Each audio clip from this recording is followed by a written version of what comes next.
Tobias Elwood.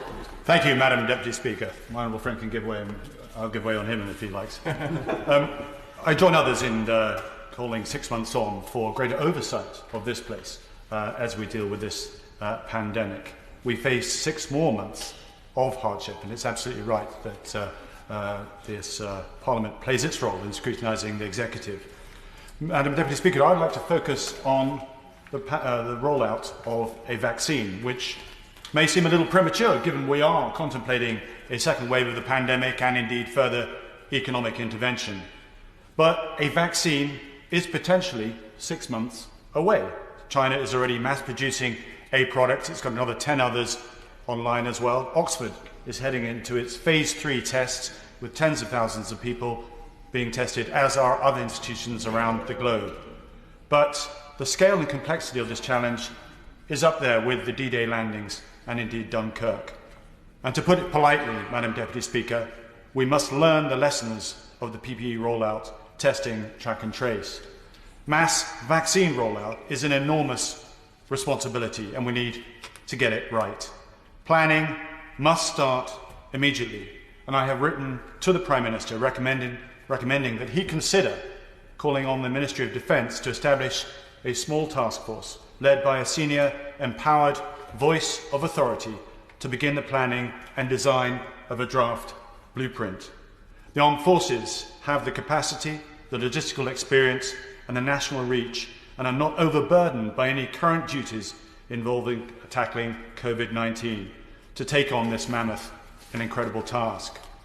And when you pause to consider what is involved, the logistics of shifting millions of refrigerated vaccines across the country, the creation of regional distribution hubs which then feed into mobile testing centres, developing a national database to track progress and issue the vaccination certificates, which they themselves will probably have to be internationally recognised in order to allow travel, international travel, as well as establishing the order of who is prioritised first, key workers, the vulnerable, teachers, for example, and then with more detailed questions about potentially the use of schools to vaccinate the children. All these must be answered and indeed planned for. Now, with the coordination of Whitehall departments, local authorities, the private sector, policing and security, as well as the military support to consider, I hope I make the case for why we need to start thinking about this now. I also believe that the biggest challenge will be in managing the transition period, potentially up to a year, when parts of our society are liberated from the threat of COVID-19 and would like to seek to return to normality, and those who have yet to be vaccinated but still subject to the continued social distancing rules. We need to get the planning right today so we can avoid the logistical challenges that we suffered with PPE and indeed testing. And we can then share that blueprint with other countries in that spirit of global Britain, sharing our plans with other nations, especially those without such advanced logistical capabilities as us. But I stress, Madam Deputy Speaker, there is huge scope for this going wrong if we don't start to plan now.